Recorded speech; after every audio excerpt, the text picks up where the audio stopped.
Welcome to this panel webinar on international economic cooperation post-COVID-19. My name is Renee Frey-McKibben and I'm a Professor of Economics at the Crawford School of Public Policy at the ANU. I'm also co-director of the COVID-19 and the Macroeconomy Research Program in CARMA at the Crawford School, jointly with Joaquim Vespignani. So this week our panel will be chaired by Professor David Vines. David is the Director of the Globalization and Trade Program in CARMA and Emeritus Professor of Economics at Balliol College in Oxford. At the time of the global financial crisis, he was the Research Director of the European Union's Framework 7 Pegged Research Program on Global Economic Governance, which brought together a number of economists to provide policy advice during the earlier period of turmoil. This week, he joins us as the special editor of the forthcoming issue of the Journal of the Oxford Review of Economic Policy. Before I hand over to David, I would like to let you know that this event is being recorded and it will be available on the CARMA website in the next few days. If you would like to ask a question during the presentations, then please use the Q&A button on the Zoom. I'll now hand over to David. Thank you, David. Thank you, Renee, and welcome to you all. It's a great pleasure to chair this session,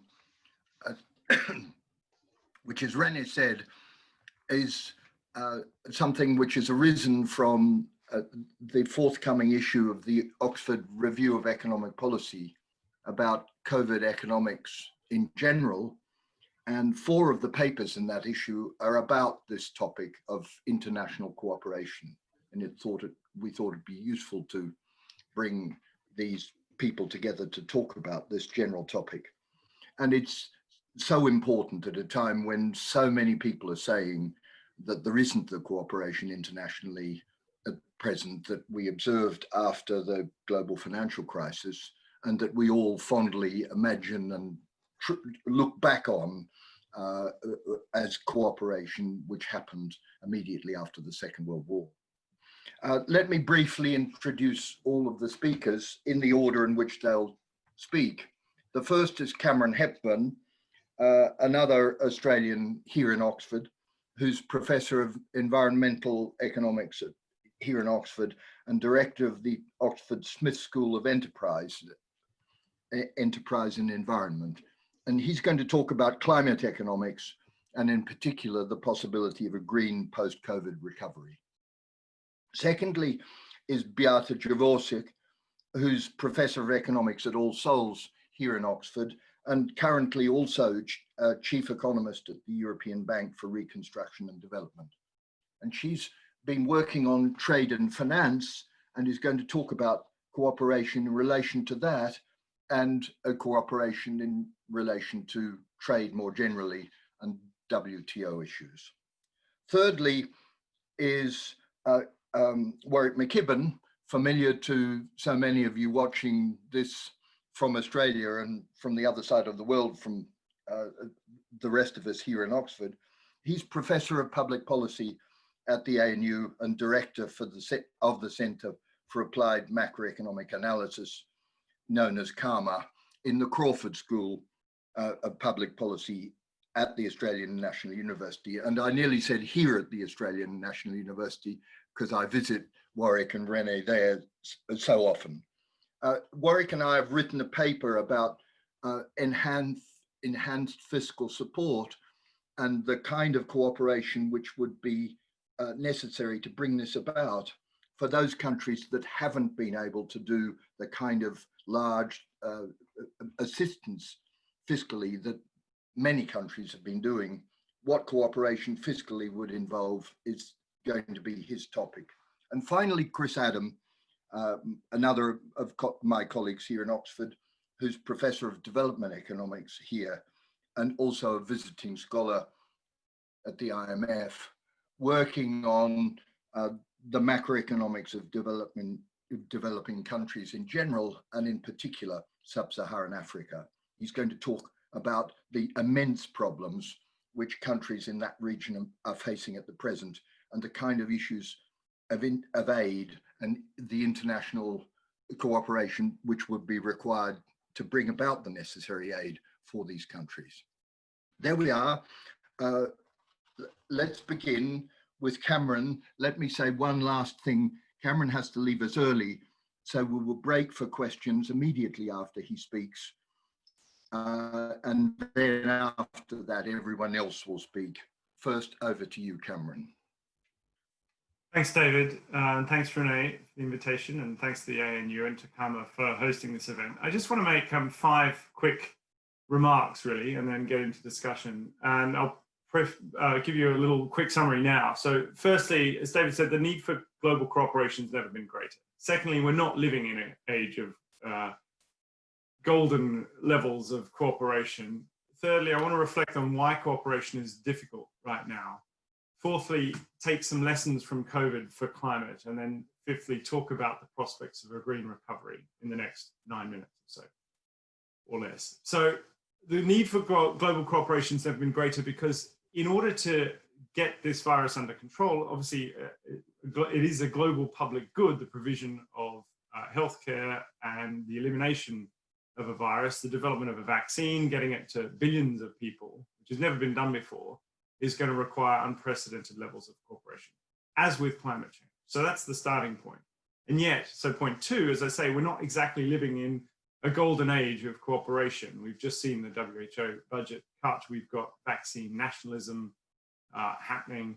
And as my colleague, or our colleague at Oxford, Ian Golden, asks, would you really cut the budget of the fire brigade in the middle of the world's biggest fire? So we're not exactly seeing the sorts of cooperation that would give you confidence that the world is going to be tackling these kind of problems, like the pandemic, like climate change, with the helpfulness that is merited. So why are we here, and what can we do about it? Well, I'm going to be slightly superficial here. Why is cooperation so difficult? I'm going to start with this quip that you're entitled to your own opinion, but you're not entitled to your own facts. And I think the problem we are in at the moment is that people do feel entitled to their own facts. How does this matter to tackling climate change or a pandemic or international cooperation? Well, differences in opinions underpin a great deal of good deal making. So you would have thought maybe international trade works when you've got differences of opinion. But it's very difficult to align around a common vision and a common goal and a common set of actions, i.e. what's required for cooperation, when we don't share a common view of what the facts are. And moreover, it's actually very difficult to do deals if within yourself, within an individual nation state, for instance, you've got your own internal conflict going on because you've got a bunch of people in one echo chamber believing one set of facts and a bunch of people in another echo chamber believing a different set of facts. So that makes tackling climate, tackling the pandemic very difficult. What are the lessons that we can learn from, this is point 4 out of 5, lessons from the pandemic for climate? Well, I think at some point with the pandemic, it's become clear that you just can't avoid the fact that we have a crisis on our hands. You can say for months on end that this virus is just going to disappear, but actually, the facts come and wallop you on the head. And once they do, once the threat is really clear, you end up with public opinion that becomes very clear that action has to be taken. These are the actions that's required. And when the facts are incontrovertible, even the most lunatic of our political leaders has to take some action. So that's one of the lessons that we take from COVID. You do see strong action, if not great globally collective action, once the facts are clear. So what does all this mean for climate change? This is the final thing I'll say, and really the crux of what I'll say. The threat on climate change has been clear to scientists for decades. It's gradually been becoming clear to the general public over time. And I think we're at a point now where there are significant majorities all around the world that recognize that this is a clear and present threat. Even in countries like Australia, where, let's face it, our political elite has been grappling with differing views of the facts here for a very long time, since we've seen prime ministers in and out of office. We're gradually getting to the point where the political elites are starting to realize that, like the pandemic, there are some sets of facts that actually you simply can't avoid, and if you pretend they're not happening, they will wallop you over the head. Now, as a result, we're getting into a space where humanity is becoming able to recalibrate our sense of omnipotence in the face of natural events. And we're beginning, there's a recognition, certainly across many of the nations in Europe, and we've just seen a major recovery package launched by the European Commission, hard won, hard negotiated, but the cooperation ultimately was there, that actually, unless we recover from the pandemic in a way that also sets us up for success on climate, we're in real trouble. Because what we're doing is bringing forward years of investment, trillions of dollars worth of investment. And if that all goes into long-lived fossil fuel assets, then we don't really get another chance. So the signs are, in some regions, that cooperation is emerging in the face of these incontrovertible facts. And we're getting a strong green recovery along the lines of our paper in the Oxford Review of Economic Policy, which surveyed 231 officials, in particular from central banks and from ministries of finance around the world.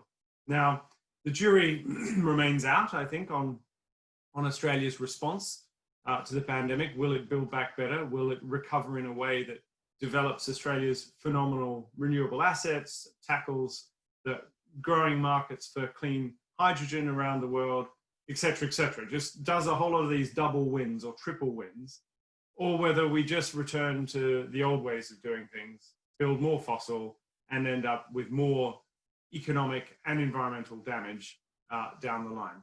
So we will see what happens in Australia. I remain optimistic.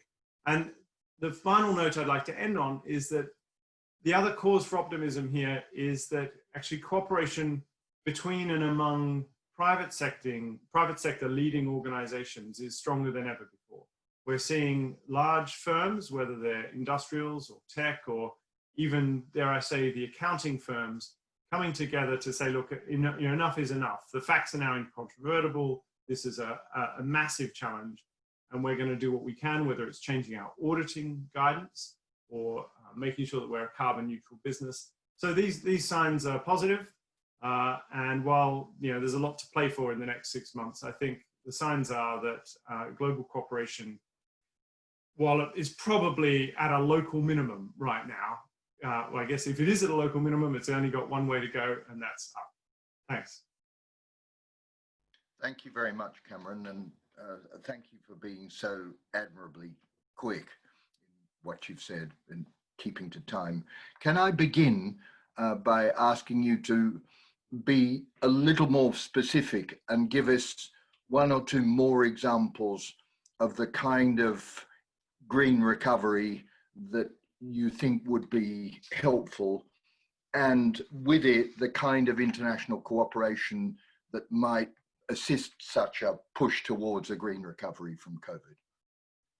Thanks, David. Yeah, so in our paper, we surveyed these officials on 25 different policy archetypes for their economic multiplier, their speed, and their climate effectiveness. And we ended up, so this is with co-authors Brian O'Callaghan, another Australian Rhodes Scholar, Joe Stiglitz, Nick Stern, and Dimitri Zengelis. And we ended up concluding that there were 5 that really met both economic and climate goals. They were natural infrastructure, so rolling out of ecosystem restoration, clean energy infrastructure, making sure that your grid is upgraded, you've got the charging points necessary for your EVs, you've got your wind and your solar deployed.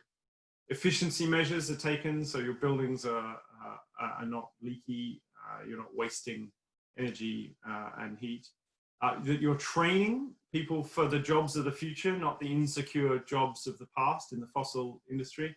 If you've got over 1 million unemployed, as I gather we are looking at in Australia, then this is a great time to retrain when you're otherwise not doing anything. And in a country like Australia, investing in clean energy research and development capability to pull the costs further down of clean energy and to give the economy a big push once you've got low energy costs. So that would be the 5 key policies for Australia. In terms of the international cooperation, if you look, say, for instance, at the major announcement from Saudi Arabia just a week or so ago, 7 billion into the large-scale production of solar-based hydrogen for export into clean buses around the world. Now, this is an area where the Saudis are cooperating with a bunch of companies, some French, some others. They're looking at markets, including Japan. They're embedding themselves in an ecosystem, a cooperative ecosystem. Now, in a sense, that's great. It's great for the Saudis. It's great for the world. It's probably not so great for Australia. This is a situation where Australia needs to be at the heart of that ecosystem, or it's having its lunch cut. And Australia's had this opportunity on the doorstep for a decade. Unless we start to take action now, we're increasingly going to find that the coal exports and the gas exports, number 1 and 2 exports, go down the tube, and we don't have anything to replace them. So, I mean, if the Saudis have woken up and realized it, it's probably about time the Aussies did too. That's very clear, Cameron. Thank you. We've had a number of interesting questions from those who are attending. Let me start, first of all, with Chiara Oldani, who's going to ask actually on the camera, and we can see, certainly I can, Chiara's image here in front of us. Over to you, Chiara. Oh, good morning. Good morning, everybody. Since I'm from Europe, and the EU has a very challenging green climate program with von der Leyen, with the new president of the European Union. So it is expected to devote massive resources to green finance. So my question to Cameron is, which will be the scenario you see forward for the UK after leaving the EU? Because there will be some kind of adjustment in the green climate policy of the United Kingdom. Yeah, so there are some positive and negative things to say here. I mean, the positive is that the Committee on Climate Change, as part of the institutional structure of the UK, remains as strong as ever. And the UK has, as you will know, recently legislated to get to net zero emissions by 2050. We are working through the carbon budget, the 6th carbon budget right now for the UK. In fact, shortly after this, I will be chairing a meeting of the Net Zero Policy Advisory Board for the Committee on Climate Change. And I think the will within the British political elites is rather strong to keep pushing on climate policy. We haven't necessarily seen the scale of announcements that we've seen out of the French and the Germans yet, but that is probably and hopefully partly just due to the timing of the different timing of the budgetary cycles. We'll see them in the autumn statement from the Chancellor. So that's the positive side. I mean, another positive is that as the UK leaves Europe and leaves the common agricultural policy, those subsidies that are doing quite a lot of environmental damage at the moment can be repurposed to do quite a lot of environmental good, including sequestering CO2 and returning it from the atmosphere to the soils. I think the bit I'm less optimistic about is the French and the Germans are doing a great job of driving forward the transition in Europe, but many Europeans I speak with say we are experiencing a loss, losing the UK from the EU for its leadership and push on environmental issues, environmental policy, both in terms of just raw ambition, but also the willingness to creatively use market mechanisms, auction mechanisms, etc., and to share those experiences with other European nations. So I hope Brexit will not lead to much weaker European climate policy, but the fear is certainly there at the moment. I don't know if that answers your question. I hope so. Yes, you answered. Thank you. Thank you very much. Thanks, Chiara, and thanks, Cameron, for that answer. Next, we have a question which we've been asked by Jenny Gordon, which I'm going to read out to you. It's up on screen. Welcome, Jenny. Thank you very much. She asks, with oil and gas prices so low, does this make it harder for renewables to compete? Or will it make production fall as a lot of new sources need higher prices to cover operational costs? So that's a direct question about the link between oil and gas prices and whether renewables would get up the head of steam, which they clearly need. Yeah, so Jenny, you're nice to hear from you. You probably can answer this as well as I can, but obviously there are two sides of this effect. As you lower your oil prices, you reduce the incentive to look to do more exploration and production, and as much of that spend is kind of well, some of it at least is long-lived, you're at least avoiding sinking assets into developing new fields, new wells, new fossil fuel resources. The flip side is that on the consumption side, as your fossil prices go down, you increase the incentive to invest in fossil consuming assets, whether they're power stations or cars or the like. So you have those dual effects. How they balance out in the long run, I think, depends upon the asset lifetime on both the production side and the consumption side. I mean, there's no doubt that lower fossil prices make it difficult at the moment for renewables. But the way I look at this is that renewable energy never really had to compete with $60 a barrel. That's not the target here. The target is $5 a barrel, because that is your marginal extraction cost of a Saudi barrel, and you haven't really won until you're cheaper than that. The good news is that, of course, renewable energy just keeps on coming down in cost year on year at rates that mean that it's not that long before you will have hydrogen as the embodiment of solar or wind at costs that are equivalent to $5 or $10 a barrel. At least that is the hope, and that would be what you'd be projecting over the course of the next couple of decades. So we are headed into an era, I think. I mean, if you can look forward a few decades, where it's a pretty positive picture of an era with very cheap energy that is very clean. But right now, yes, of course, a collapse in oil prices it reflects a collapse in energy demand, and that means demand for energy, whether it's renewable or fossil. And we have in fact seen a large fall in deployment of solar in the first quarter of 2020, although I understand that's as much because of the supply side difficulties with managing the supply chain in a time of the pandemic as it is on the demand side. It's a good question. Thanks very much. We've got time for one last question for you, Cameron, before you disappear. And it's a very general one that is hanging over this whole session for everybody, all the speakers, but it applies in your world as well. The question is from David Grabowski, who I happen to know is joining us from Adelaide. And David asks, what's gone wrong with the organizations that already exist as fora of international cooperation? What is it that's made, and his list is the real list, what's made the UN, the WHO, G7, G20, Kyoto, just not work as frameworks for the kind of cooperation we need? Yeah, David, it's a really fundamentally important question, as the other David Vines says. I found some comments from one of the guests Ian Golden had on his program on the pandemic instructive. If you take a set of experts and you ask them to rebuild these organizations from a blank sheet of paper, what you end up with is something that's structurally not miles off from what we've already got. So that then leads you to the conclusion, well, are we destined to be mired in this mess forever? Is there, if there's no better way, is that a failure of our imagination, or is it just a structural issue?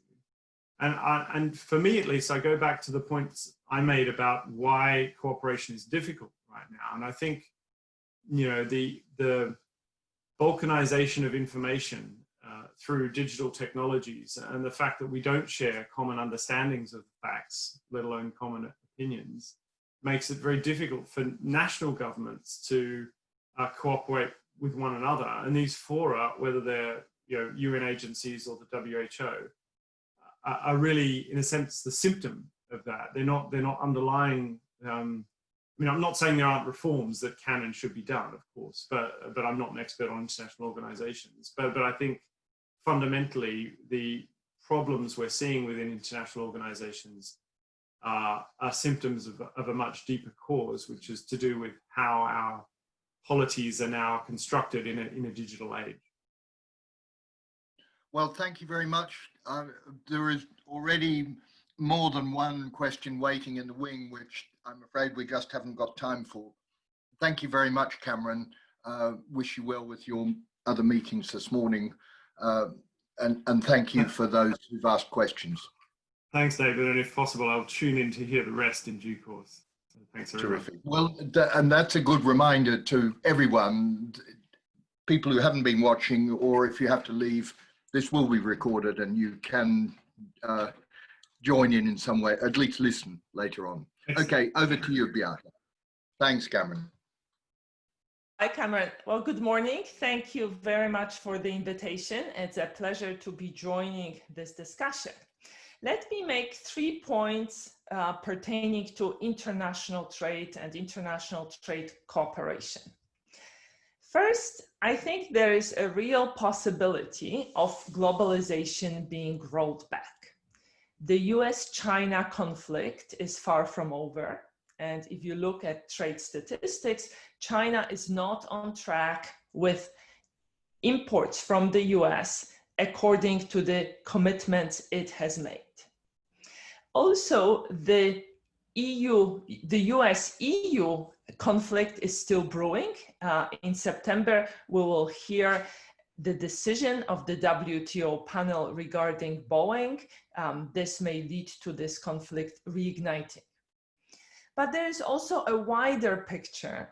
As countries are giving help to their firms, it will be very easy to use exceptions allowed under the WTO to introduce the so-called countervailing duties, which protect countries against subsidized imports. This day and age, it will be incredibly easy to point fingers and say, exports coming from you are subsidized. And once we start pointing out fingers, the problem may start cascading and we may fall into a situation of deep protectionism. Now, we were there before in a sense that we did worry about the return of protectionism during the financial crisis. But back then, G20 very early on expressed strong commitment to free trade. This time, we have not seen such a commitment. So there is a real concern that in the absence of any action, the world will sleepwalk into protectionism using the current exceptions that are allowed under the WTO rules. Second, there is a real possibility that we will be hit by the virus of economic nationalism. As governments are extending help to firms, often they ask for something in return. In March, President Macron talked about economic patriotism. As the French car maker Renault received 5 billion euros in a bailout, it was asked to make a strong commitment to bring high value added activities back to France. The Japanese government has created a fund aimed at helping Japanese firms to bring production back to Japan, to reshore. And the irony of this is that dealing with state aid is one of the weak points of the WTO. When China joined the World Trade Organization in 2001, nobody worried about state aid being extended to state-owned enterprises because we thought we were at the end of history. China would simply move away from state-owned enterprises. That did not happen.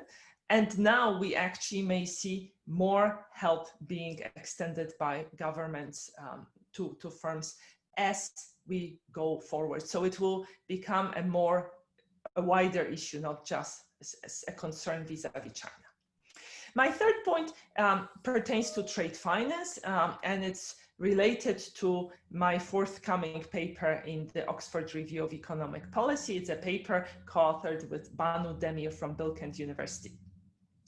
Now, international trade is more risky than national transactions. That's because the partners in the transaction are located in different countries. Goods remain in transit often for a long period of time. Many international transactions are one-off transactions, so often the trading partners do not know each other. They have to make a decision who bears the risk associated with the transactions. And there are several ways of doing that. One way is the so-called cash in advance, also known as pay and pray, that you receive the goods.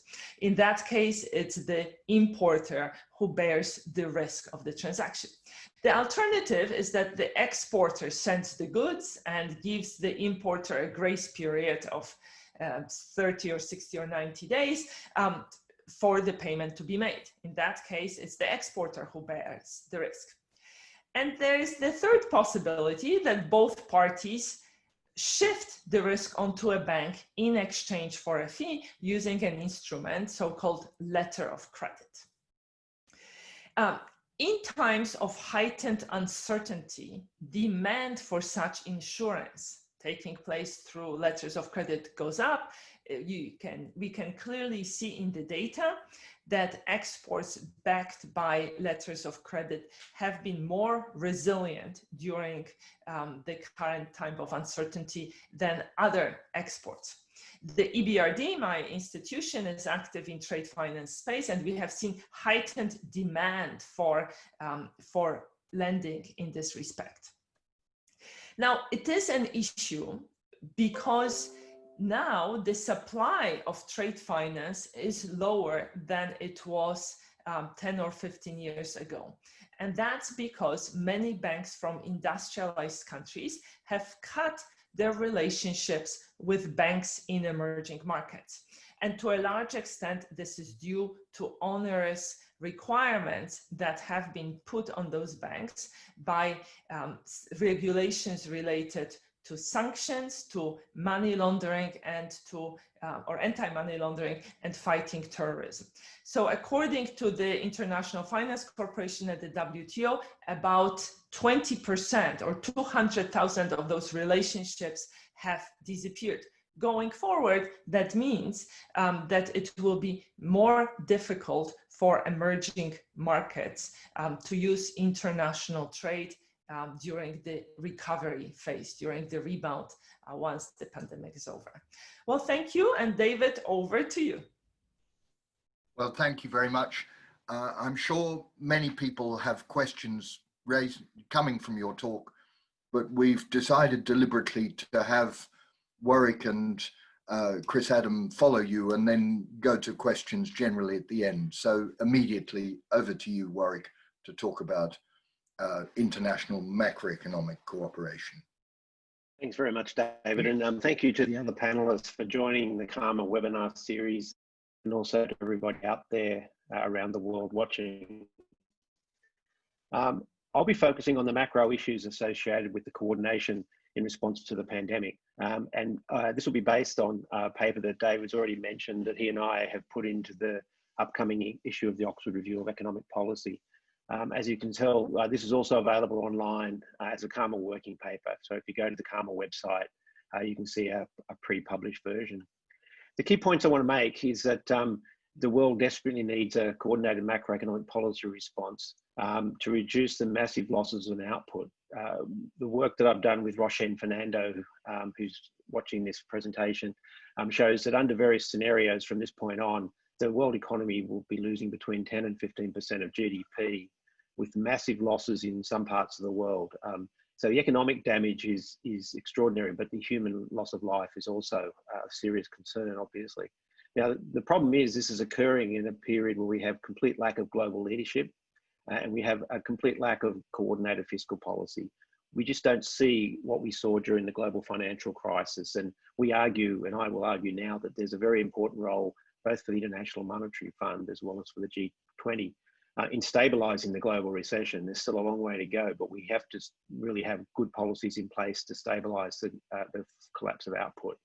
And we also, in this paper, we provide an estimate of what policy would be required in which countries, and just how big those gains from coordinated action in the G20 might be.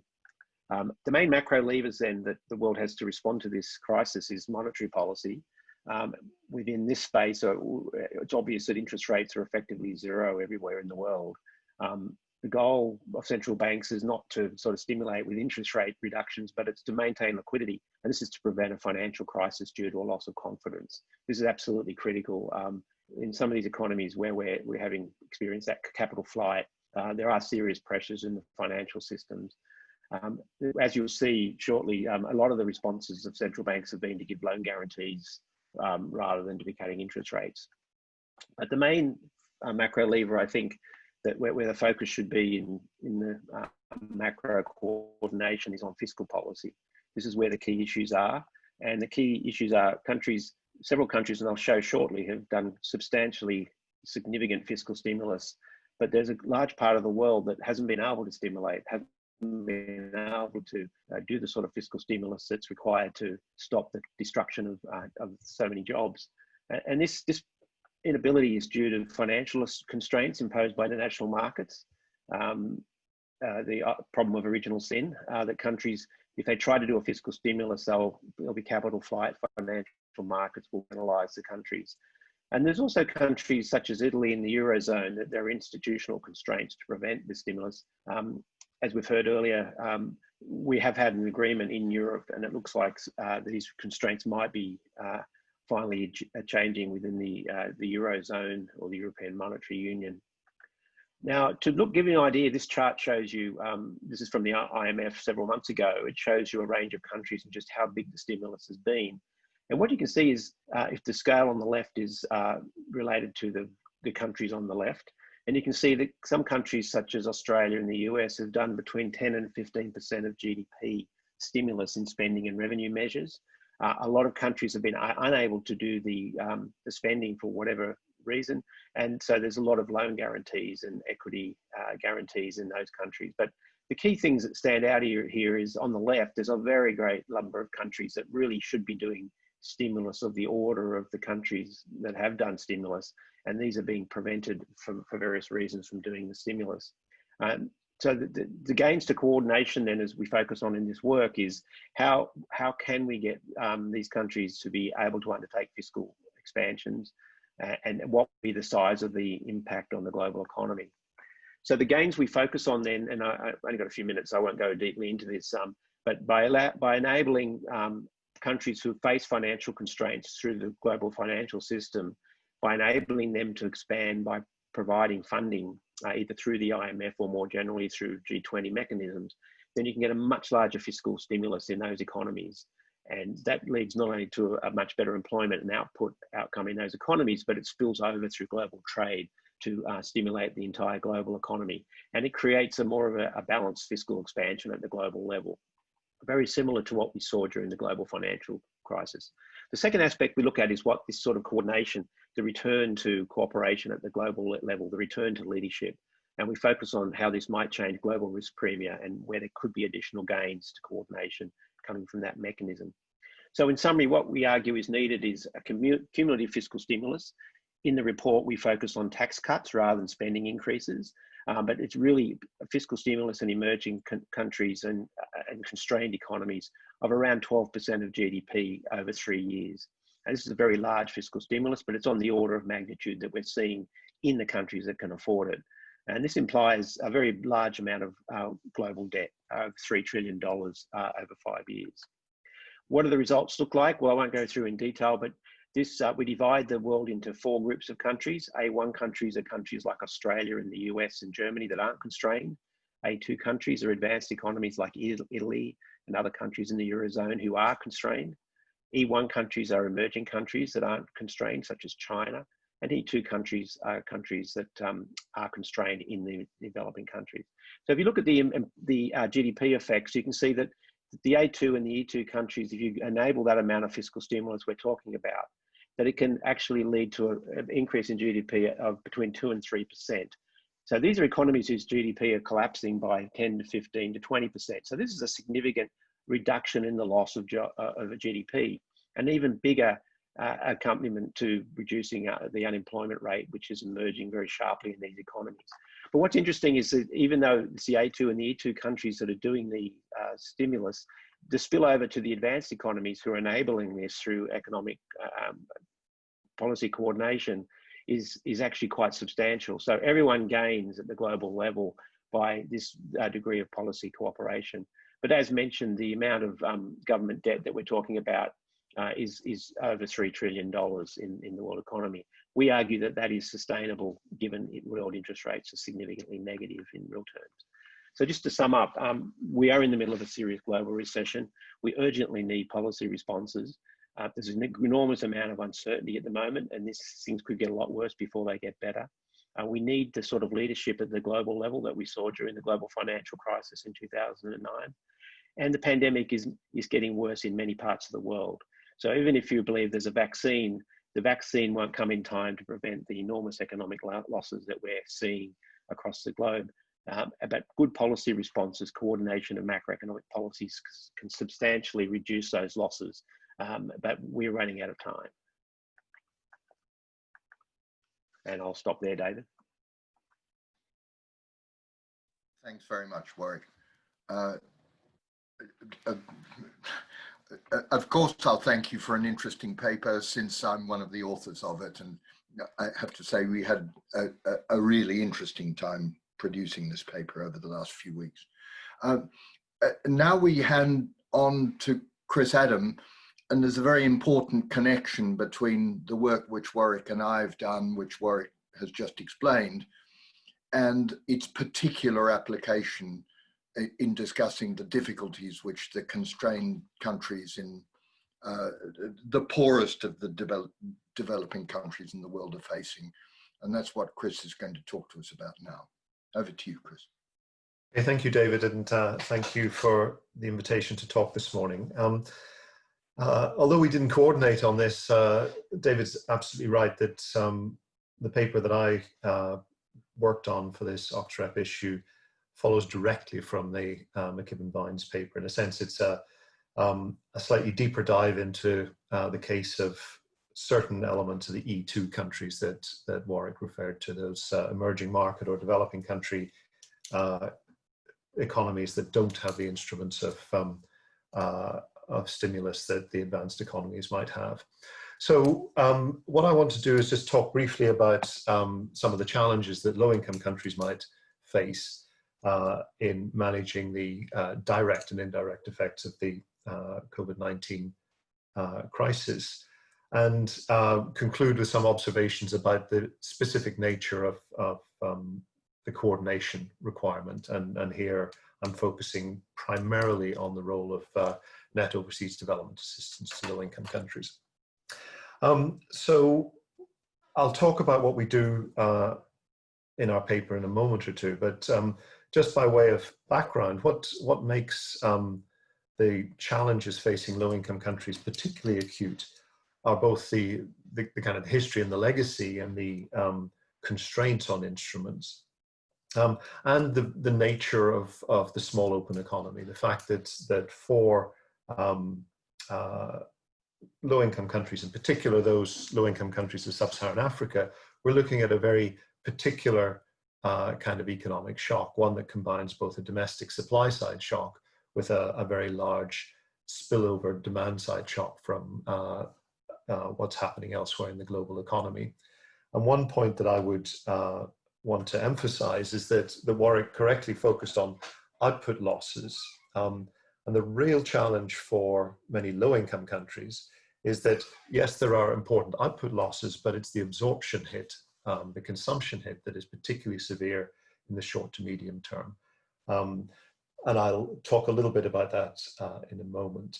And where I'm going to conclude is drawing out some back of the envelope calculations that we did that try to scale the amount of net overseas development assistance, the increase in net ODA that might be required to, first of all, make an adjustment path feasible, both politically and economically feasible, if not optimal.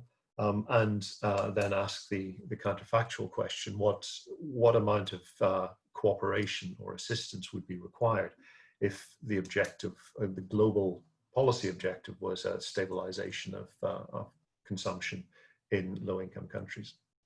Let me start with one interesting observation, well, at the moment interesting observation about low-income countries, and that is, if you look at the data for sub-Saharan Africa in particular, the recorded cases, with all the caveats about measurement, which are very substantial, recorded cases and in particular, recorded fatalities remain extremely low in low-income countries. So in many large countries like Ethiopia, for example, with a population close to 100 million, you're talking about cases that are still in double digits, 50 or 60 fatalities. That is clearly an underestimate, but what we've got is at the moment a very low level of direct effects from the pandemic, but a group of countries that moved very rapidly and very aggressively into lockdown mode. So if you look at the data that the Blavatnik School in Oxford prepared, that's been picked up around the world by the FT and the other media organizations as a measure of the intensity of lockdown, low-income countries have locked down their economies, or at least did so over the March to May, June period, as aggressively as anywhere else in the world. The effectiveness of lockdown is more debatable, not least because of the intimate nature of economic activity in low-income countries. We are observing economies that operate on a spot market basis, a large informal economy, less digital penetration, both in terms of retail and communication, less capacity for remote working. So the effectiveness of the direct public health interventions may be weaker, but at the same time, the spillover from the indirect economic effects somewhat larger. So what we do in this paper, and this is with two colleagues, Mark Henstridge and Stephen Lee, is to use a simple dynamic macro model to really try and construct a representation of the shock, the pandemic shock, and use that to analyze the potential recovery paths under alternative policy measures. So what we try and focus on are first the direct effects of a withdrawal of labor, temporary withdrawal of labor in the domestic economy, the spillover effects in the domestic economy from the disruption of markets, the reduction in productivity, the kind of hysteresis effects on capital directly from domestic actions, and then combine these with the spillover from the global slowdown. And for low-income countries, the principal channels here are threefold. There's a sudden stop problem in global capital markets, maybe 3.5. There is, as Beata mentioned, a real challenge to trade financing, and so there's a current account effect. One of the really big impacts for low-income countries is on remittances, very, very sharp reduction in remittances.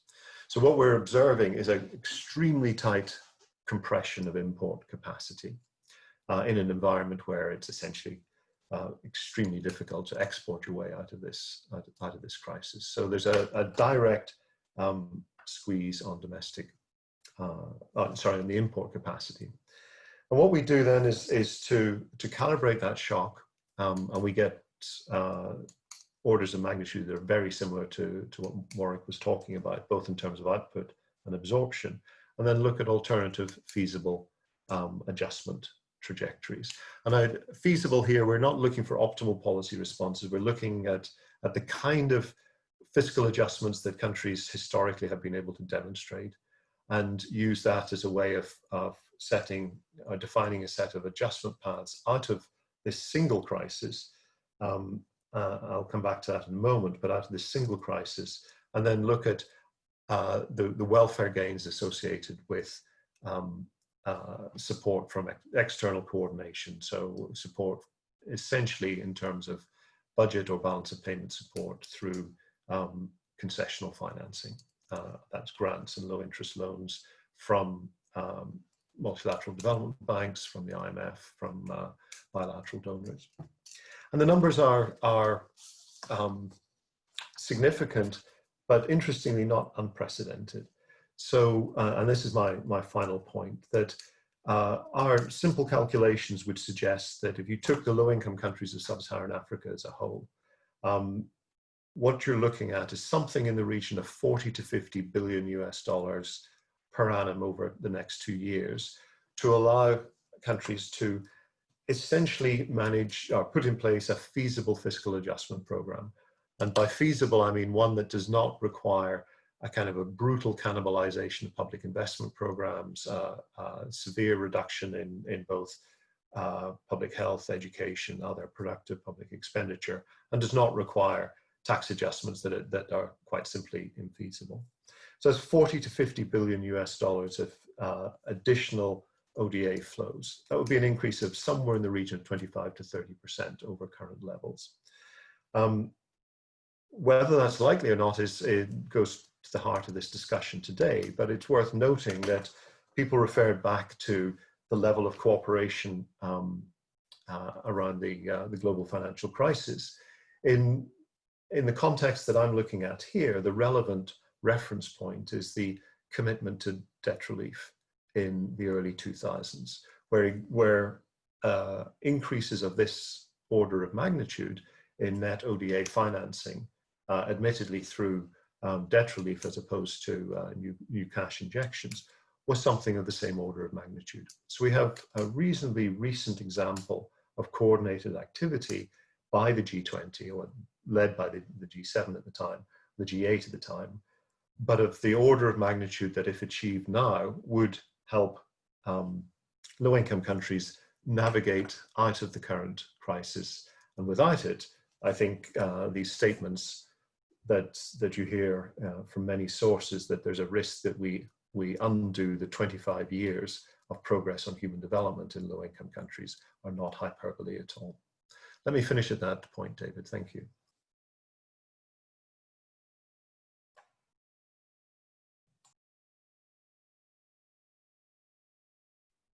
Thanks, Chris, very much. And thank you to Beata and Warwick also for the 3 talks altogether that you've given us. And now we come to question and answer. Let's remind everyone that we finish at what will be 6:30 in Australia, 9:30 in the UK. So we've got a bit over half an hour. And I'd like to begin by taking up questions which have been asked, so that there are a question to one to each of you. First, let me pull up a question which Andrew wanted to ask to Cameron, but is just as well asked to Warwick, thinking about the fiscal issues which we face. Let me state the question, and you'll see why it's both a Cameron question and a Warwick question. And I'm reading here from the submitted question. And first, it says an observation. The cooperation, it's an Australian questioner, and so it's grounded in Australian experience. I'll go on with the observation that Robert makes. The cooperation between the government, the Reserve Bank, and other public bodies is very impressive, and their communication is clear and comforting. Praise for what's happening. But question, with the fiscal spend that's been put in place, that we've seen, as large as it is, indeed absolutely unprecedented. And here's the question: is it possible for some of these spending initiatives to be conditional on achieving sustainable environmental targets? So there to you, Warwick, the link between fiscal activism and the very important set of environmental objectives, which Cameron talked to us about in his talk. Yeah, thanks, David, and thanks for the question. It is possible to link the fiscal stimulus with environmental goals. The problem is one of timing. At this current crisis, you need to roll things out very quickly, and much of the fiscal stimulus is income support, which is absolutely critical to keep the jobs from disappearing, so that demand doesn't, to follow Chris's argument, you don't get domestic demand collapsing. Having said that, Larry Liu and I are doing some research with the team at the International Monetary Fund, looking at, over the medium to longer term, what sort of fiscal packages can you undertake which have some sort of environmental positive outcomes. And the initial results we're getting using the same model as we actually used for this analysis with David is that actually you can get quite substantial increases in output from the environmentally friendly fiscal stimulus. At the same time, it's getting quite a bit of substitution out of fossil fuels into alternative energy sources. The details are very important, of course. You could waste a lot of money on programs that don't actually effectively work. But in terms of a crisis management, really, you have to do the income support first and then work on these programs over time. But it is possible, and the numbers look quite importantly large. Thanks, Warwick. Let me speak up for Cameron, who's not here, and say that the paper that he wrote with Joe Stiglitz and others, that was the background to his talk, does tackle these issues. It's not a modeling paper, it's an analysis of what's possible paper. So, and the advantage of that is that it'll be available to it's already available online, that paper. You can look for it and find it now. And I'd recommend it as background for people before they are able to read what Warwick is going to provide for us. Let me now move to a question for Chris Adam. And I want to go back to the David Grabowski question, which he posed to Cameron. We have a bunch of international institutions already, and in particular, the Bretton Woods institutions, the IMF and the World Bank, which were set up more or less precisely to deal with the sort of problem that you, Chris, have been talking to us about.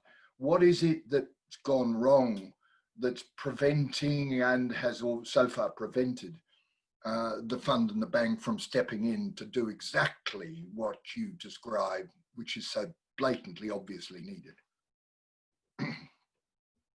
Well, thank you, David. I would like to be able to give you a comprehensive answer on this, but let me make, I don't think I can, because I don't think many can in this case, but let me make a couple of observations. That at one level, the fund has moved very quickly, certainly with regard to low-income countries, that the number of programs and emergency, essentially around debt relief, short-term debt relief facilities that have been put in place, has been quite impressive. And here the fund have taken advantage of quite a lot of work that they've done in recent years in a slightly different context. That a set of short-term credit facilities that were constructed around the anticipation of natural disasters, in particular for small open economies, particular catastrophic risk insurance, catastrophe insurance facilities that were designed primarily for kind of hurricanes and floods and earthquakes, etc., and small open economies. These have been repurposed to some extent in the current context.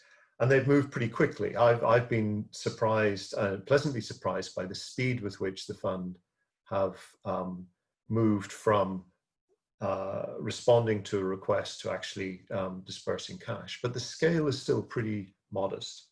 And the scale is modest because the fund is always operating under the constraints defined by various quota formulae that limit the scale of support to individual countries. And the whole point about the model of a fund is one in which the shocks are not correlated across countries to the extent that they are today. So that puts pressure on the fund. I think a very disappointing step backwards was at the spring meetings when the proposal for a general SDR increase was vetoed by the US.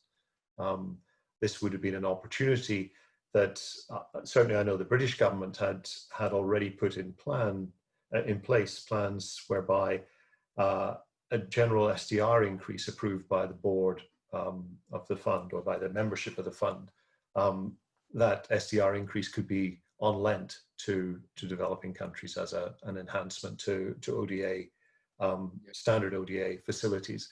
And that may come back again in spring 2021 if there's a change in the kind of US politics. But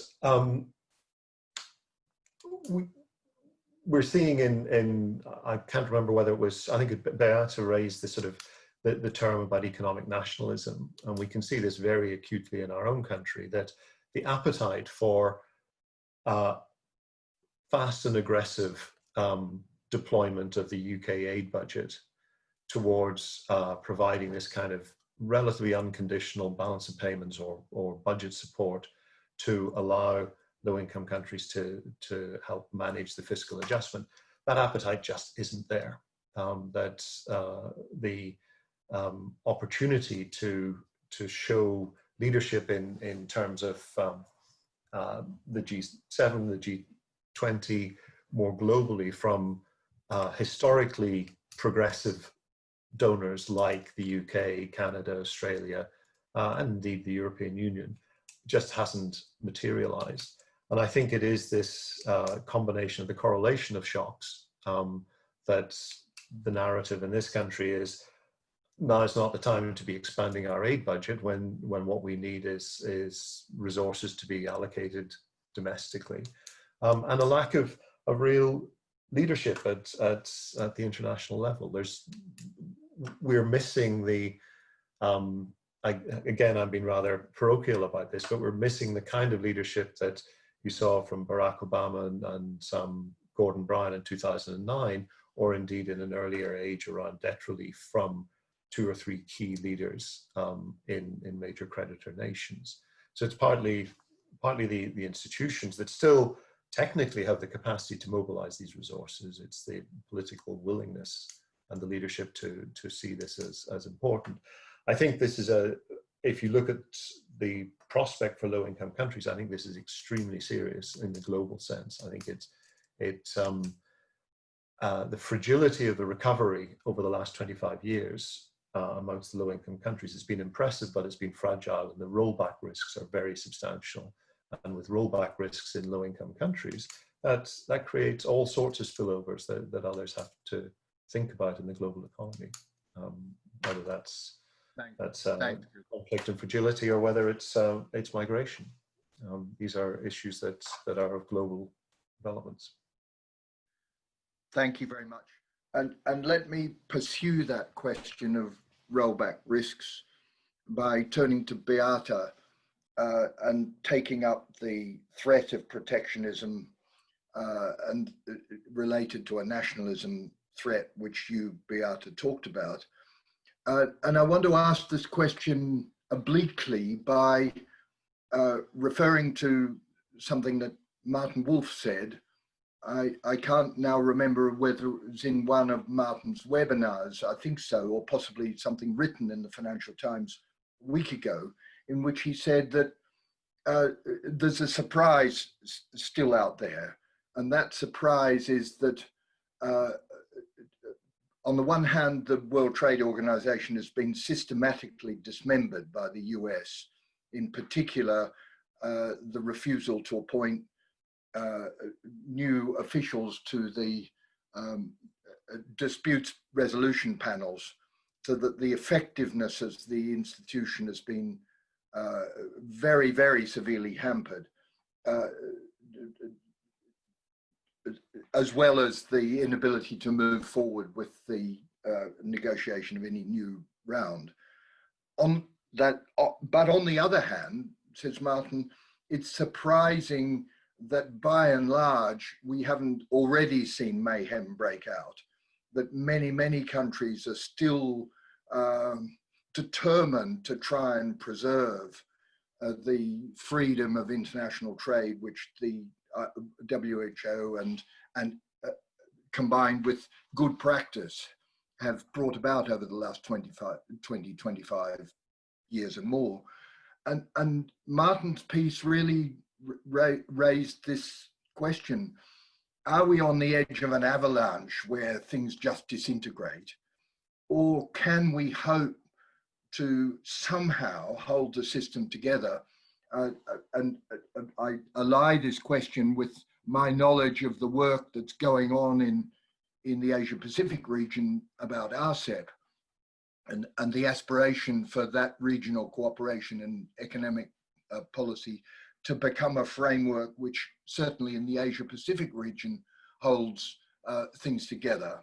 And of course there are difficulties with India in that process, but nevertheless, looking to the Asia Pacific region, there's some grounds for hope that the rest of the world might scramble to try and hold itself together in the face of these attacks on the process which we've been watching from the US. And I just wondered if you could say a bit about that. Well, thank you, David. This point is well taken. You know, why haven't we seen yet increasing protectionism? I mean, if we go back to 2018, the US used national security clauses to introduce tariffs for on aluminum and steel imports, right? So they used national security grounds to introduce these tariffs. It was legal under the WTO to do so, but until then, nobody was using those clauses because everybody understood that once somebody starts doing so, the floodgates will open. Fortunately, nobody followed. So in that sense, you're absolutely right that the world has shown remarkable restraint. And also, you know, despite all this rhetoric about economic patriotism and pressure on firms to reshore, it is unclear how much reshoring will actually take place, simply because it's very costly. So on the one hand, firms are under pressure to bring production back. They realize that the global value chains that have been optimized for cost are not particularly resilient, and that we are going to see more shocks in terms of adverse weather, perhaps other viruses as the climate change progresses. There is a lot of uncertainty about trade policy, but at the same time, it's just simply very costly and complex to reshore those global value chains. If you are an automaker who has 100+ first-tier suppliers and 100 second-tier suppliers, it's just simply hard to do that. So in a sense, there is some hope that the world will show restraint, though perhaps it's not done in a very coordinated way. There is no official statement to that effect. But if I may react to some earlier comments that were made on different topics. So Chris was talking about the appetite for overseas development aid being lower. It is absolutely true. What further complicates the situation is how to do debt relief in a situation where China is one of the key creditors. I think that severely complicates the politics of debt relief. So things are even more complex than they were before. On the question about tying fiscal policy to green goals, I'm more optimistic than Warwick was on that. I think it is possible to do things even in the short run. Now, you know, when you listen to Cameron, you may get an impression that, you know, everybody is on board with climate change mitigation and the need for low carbon transition. You know, however, if you look at emerging markets, there is very little awareness on that front. The EBRD did a survey of 18,000 firms, and we asked them, if you have not undertaken energy saving investments, why was it the case? And about 2/3 of firms said it's simply not a priority for us. So I think a lot can be done during the pandemic to build awareness, to ask firms that receive funding for commitment to do energy audits, not today, but within 2 years. And we know that firms that do energy audits are more likely to invest in energy saving measure. We can ask firms for disclosure of their pollution, of their energy efficiency. We can think about what at EBRD we call tilting to green. It's not about taking money away from high carbon sectors, from carbon intense sectors. It's about nudging them towards better outcomes, because it would be quite silly to now support firms, helping them survive, that a couple years from now will become climate zombies as we increase carbon prices. So in a sense, we need to be forward looking when we think about which firms we help. Thank you. Over to you, David. Thank you very much. We're already seeing in this discussion, and Beata's brought it out very well, just how, I nearly said entangled, that's not a helpful word, brought together so many of these issues are across trade, finance, development, macro. For the next question, let me ask Andy Stokel to come in. Andy's been trying, we've seen him come on the screen and then disappear again. I'm glad to see that your internet is up and running again. Andy, over to you.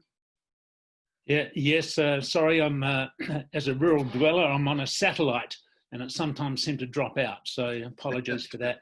Now, unfortunately, it dropped out just as you were re-asking that, highlighting that question from David Grabowski, which I think is a good one. Why is it that these institutions aren't working? And I don't think this is a recent phenomenon, as you know, and we start from the point that all speakers have made about the importance of this international cooperation. We need it more than ever, and yet we're going in the opposite direction. Now, sort of my take on this is that this is a trend that's been going on for some time, and in particular, and Beata might comment on this, but it's one we see there in the WTO.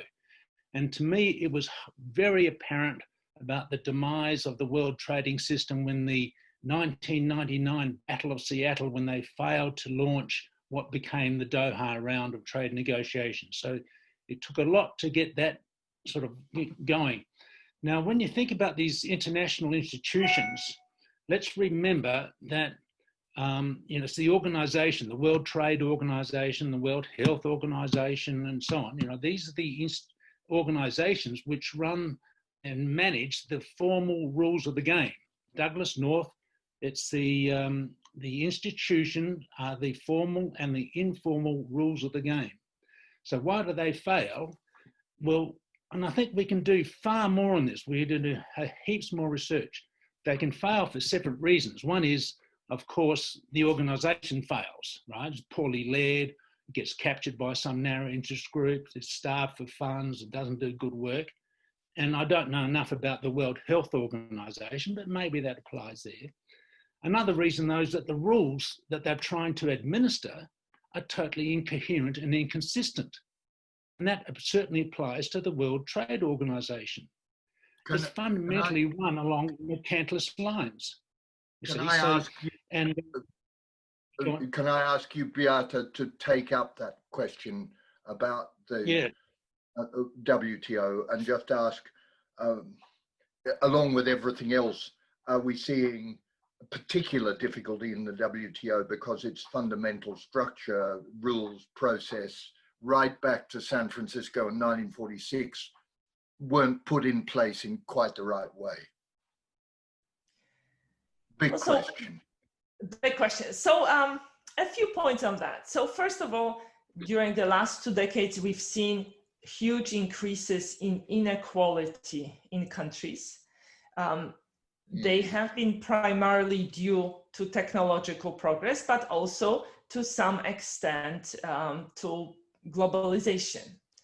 And we've known for a long time that international trade increases the size of the pie, but it creates winners and losers. And as societies, we haven't taken care of the losers.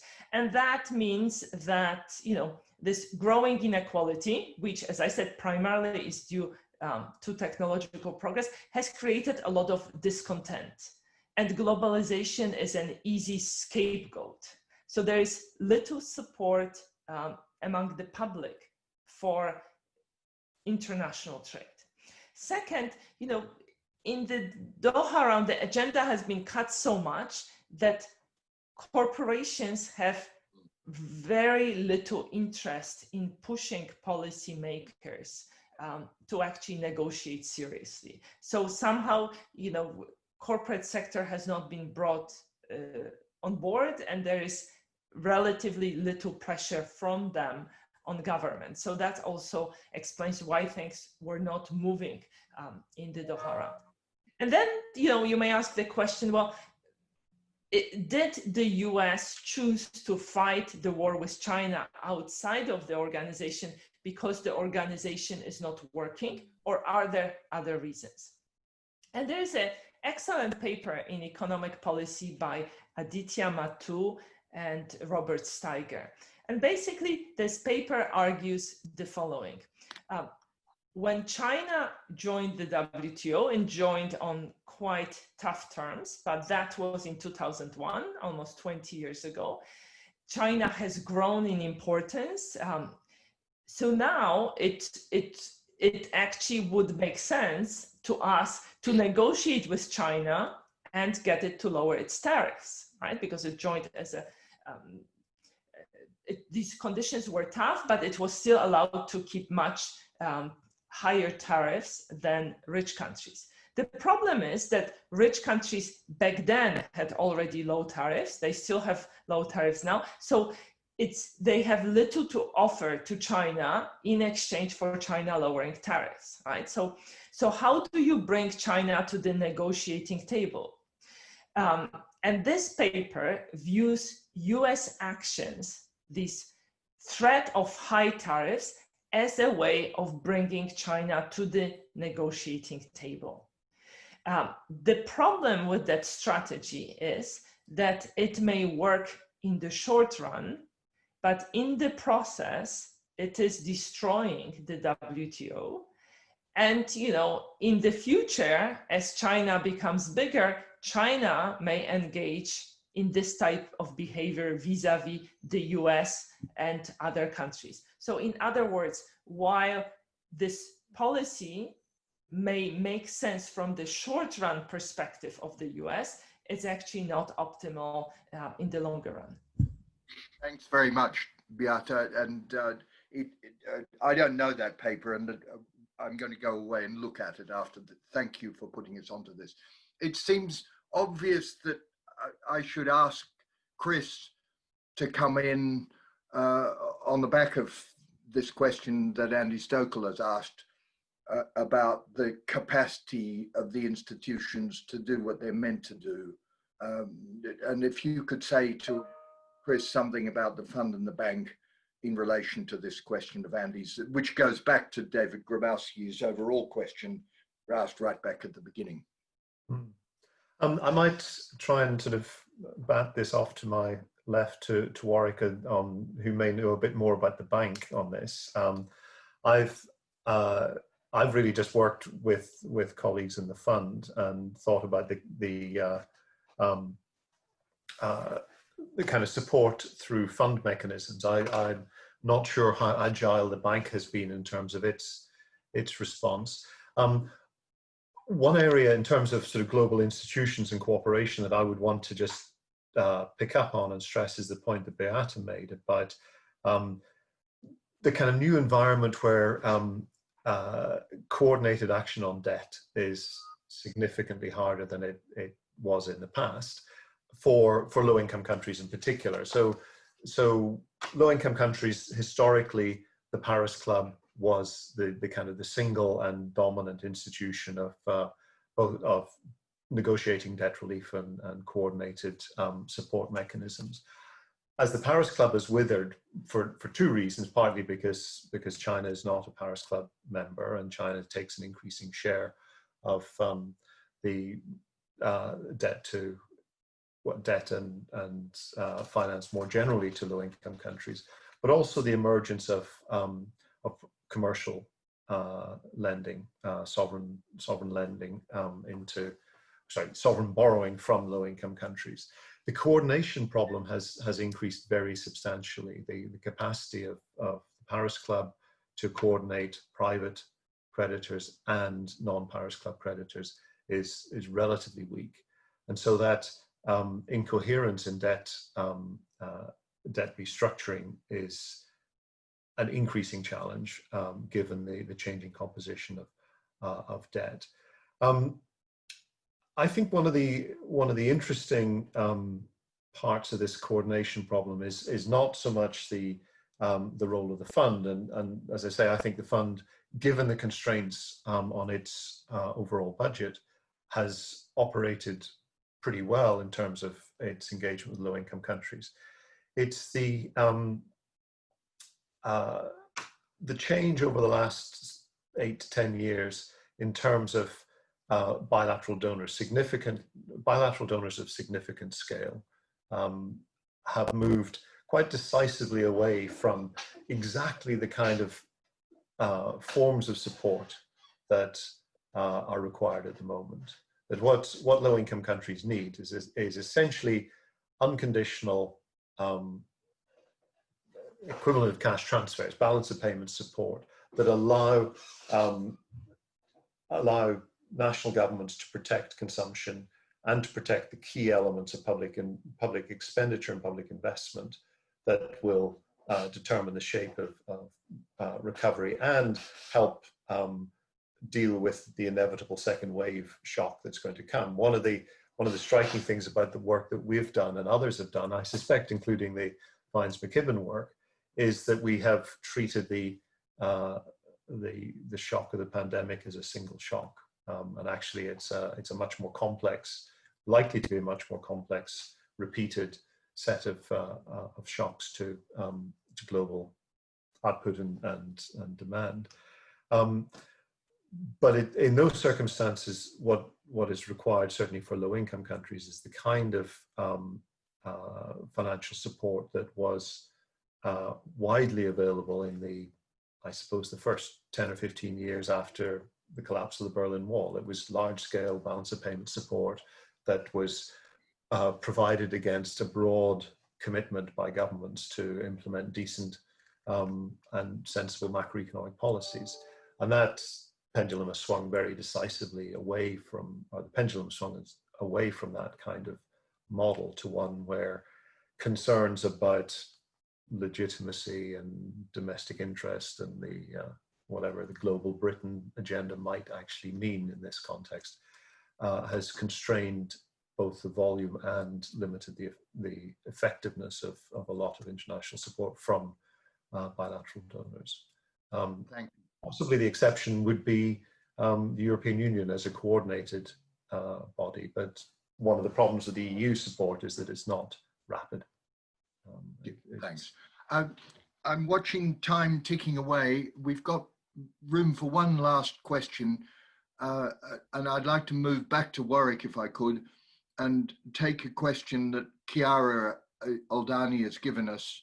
And I won't ask you to come in, Chiara, I'll simply read it out.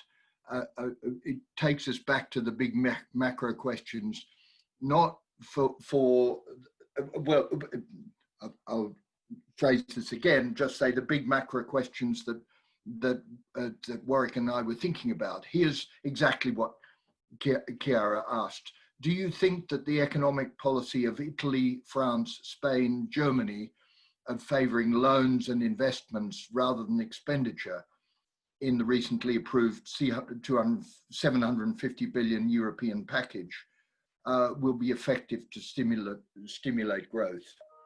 That's to say loans rather than expenditure. Yeah, thanks, David, and thanks, Chiara. And Warwick, let me just say that there is not much time, so be concise. That's okay. It's on my dime, so that's a good question. I think, look, it's a political compromise. The good news in that agreement is that you can now have European-wide debt being issued, so the Germans are no longer constraining other parts of Europe to be able to do fiscal policy. Then the question is, are loans better than spending? Well, this is a very complicated shock we're seeing. It's a set of demand shocks, set of supply shocks. The loans will only be useful if people take them out. So is the demand for loans going to be there when the supply is made available? My view is possibly not as much as you would get if you did infrastructure spending. You certainly need to be doing more income support. You definitely need to have And even if you do that through income contingent loans, which I've pushed in Australia, rather than just grants, but income contingent loans where people pay it back once the incomes rise above a certain level. But the form of the outcome is clearly a political negotiation. The second point I'd make was just in response to the question of Andy raised. This is really important. I think most international institutions that succeed is because the difference between top down and bottom up. If countries can be shown that in their own self-interest to take action, and the international institution's role is to bring together those countries so that they act together, you'll be much more successful than a top-down approach like the Kyoto Protocol. The Kyoto Protocol failed because the top-down administrators were telling countries what to do, and no country saw it in its own self-interest, and therefore it failed. And that's why the Paris Agreement is a step in the right direction. You need to have substance in it, and that's the problem. But I think the whole issue of incentives, and WTO has the wrong incentives. It's about mercantilism. I'll cut my tariffs if you cut your tariffs, when the reality is cutting my tariffs is good for domestic resource allocation, and we should do it together, and that's how you coordinate to get a better outcome. But I'll stop there, Andy. I'll stop there, David, sorry. Okay. Thanks very much, Thanks. Warwick. And this last point that you make is a very important one about the nature of international cooperation. It's a characteristic, the Australian point. It's one that goes right back to work that Ross Garnaut did on the liberalisation of trade that went on in East Asia during the 1990s, which very determinedly followed this kind of process of not top-down, but encouraging individual countries collectively to each do what they wanted to do and coming together to make that work as a cooperative venture. We've run out of time. Let me make one last remark, which is that there's a mixture of hope and fear in this conversation. We look back to the 1940s with hope, watching that spectacular exuberance of creativity institutionally that built the new world that was so important in that later part of the 20th century. But we also look back further to the 1930s, and we say, roughly speaking, God help us, what's going to stop us from going there instead? And I recommend all of you to have a look at a quite wonderful and spine-chilling book by Adam Tooze, which I read recently, called The Deluge. It's subtitled The Great War, America and the Remaking of the Global Order, 1916 to 1931. Tooze, a wonderful economic historian, describes in that book all of the falling to bits of the world order that happened during that period, and why and how it led to such a bad time in the 1930s. Quite often, if you want to get a good outcome, you have to read and think very clearly about what goes wrong, what might go wrong and give you a bad outcome. So I want all of us to take away from this hope that and determination to work towards the good outcome. But it's important also to think clearly about when stuff goes wrong as knowledge in how we do this. Thank you all very much for joining us, particularly to all of the panelists who've been with us, to Cameron, who's no longer here, to you, Beata, you, Chris, you, Warwick. And thanks, Rennie, for bringing us all together and making this happen, running the system in the background, prodding me as we've gone along, and organising it all. Thanks all. Thank you, David. Okay. Thank you very much. So I would also like to thank David, Cameron, Beata, Chris and Warwick, and I especially would like to thank our attendees who, no one is in a convenient time zone. These guys are here at 8 a.m. It's like dinner time here. So I'd just like everyone to join me in giving the audience and our panelists a round of applause. We can't hear you in the audience, but the world needs good karma, and that's how we can get some. So thank you, everybody.